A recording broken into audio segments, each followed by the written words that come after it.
Hello and welcome to your financial journey with Whitaker-Myers Wealth Managers, where we will guide you to take control of your finances and give you financial peace. I'm Tim Hilterman, a certified financial planner and chief financial planning officer here at Whitaker-Myers. Well, today I'm going to hop in my time machine and travel back 3 decades to when I was 16 years old. Don't we all say, if I had only known what I knew now when I was a teenager? Well, now is your chance to listen in on my conversation as I give a teenager some financial advice. And if you know someone who is in their teens, stop right now and send them this video. And you can listen in if you want to. So here it is. 6 financial tips for teenagers. Number 1, find out how to make money. I hate to burst your bubble, but money doesn't grow on trees. It doesn't magically appear on your Robinhood app. And bitcoins don't suddenly appear out of the sky. No, as Dave Ramsey reminds us, money comes from work. So learn how to work as soon as you become a teenager. It doesn't have to be extravagant, but you have to do something. You're learning a skill that you will use for the rest of your life. Here's some ideas. Walk dogs in the neighborhood. Buy a shovel and walk around when it snows. Babysit. Clean a house. Ask one of your parents to sign up for DoorDash and snag a few deliveries for the weekend. Ask one of your parents to sign up for DoorDash and snag a few deliveries this weekend. That's actually what I'm doing with my 12-year-old son right now.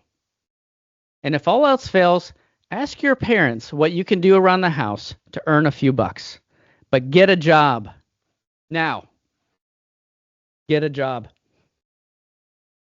Once you figure out how to earn money, it's extremely important to learn what to do with it. And you should do 3 things with your money. Give, save, and spend. Yes, you should spend some of your money. Enjoy the fruits of your labor. So number 1, find out where money comes from, and that's from work. So learn how to work. Number 2, give. I recommend always giving at least 10% of your hard-earned dollars away. You can give it to your church, or if you don't go to church, you can spend some time learning about local charities and how you can join in their mission by supporting them financially. Giving helps you appreciate the value of a dollar, and it will make you a happier person. Step 3, start an emergency fund. Now, for people under 16, I recommend building an emergency fund of at least $100. If you're 16, 17, or 18, I recommend an emergency fund of around $1,000. And if you're 18 or over, an emergency fund should be 3 to 6 months of your living expenses. Once you have a fully funded emergency fund, make sure you always keep one. You will need your emergency fund someday, and it's the foundation of your future success because it will give you confidence and peace as you progress through life. Step 4, after your emergency fund is set aside, the next thing you should do is save. And I'm going to break the mold here, so listen carefully. This is going to blow your mind.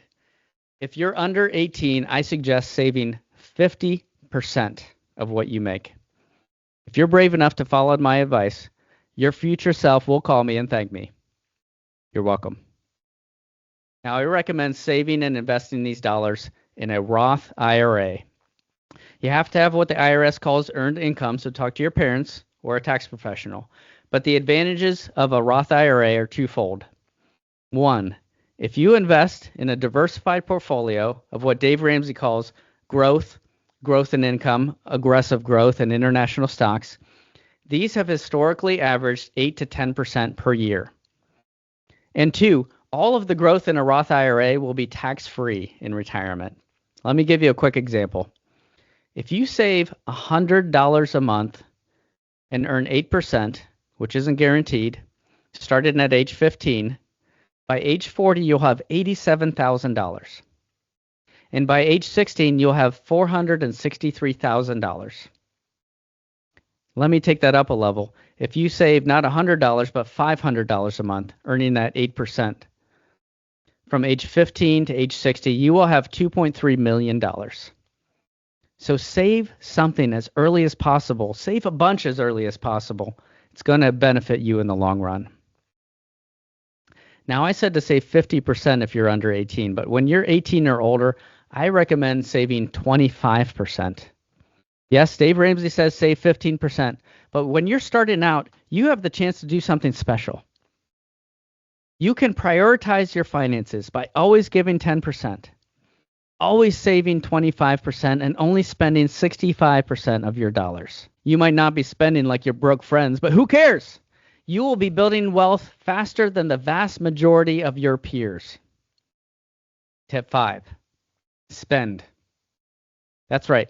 I'm telling you to spend your money. Enjoy the fruits of your labor. But here's the key, and Dave Ramsey puts it so well. Tell your money what to do. That means have a plan. Develop a budget and stick to your budget. If you master this skill, you will save yourself years of heartache and put yourself ahead of the vast majority of Americans. Which brings me to another point. Never, ever spend money that you don't have. If you're questioning whether you can afford something, remember the definition of afford is I have the cash in my pocket and I can pay for it. Don't put anything on a credit card. Don't finance a phone. Don't take a loan out for a couch. Just don't buy anything unless you've saved up and pay cash for it. Number 6, finally, as you're walking through your financial journey, remember money is just a tool. Money cannot buy you happiness. Don't fall in love with money. In fact, the Bible says the love of money is the root of all kinds of evil. Doesn't mean you can't enjoy it, but work hard and earn money, even as a young person. Use some of that money to be generous. Get an emergency fund in place. Save a bunch and enjoy your money. Spend only what you can pay for in cash and what you've budgeted for. Well, that's all for today. I hope you've enjoyed this video, and I'd appreciate if you'd hit that like button. Be sure to subscribe to our channel to make sure you get our latest content. If you have a financial question, I'd love to hear it. Just drop a comment in this video. And that's all for today. Thanks for listening. Lord willing, I'll catch you next time.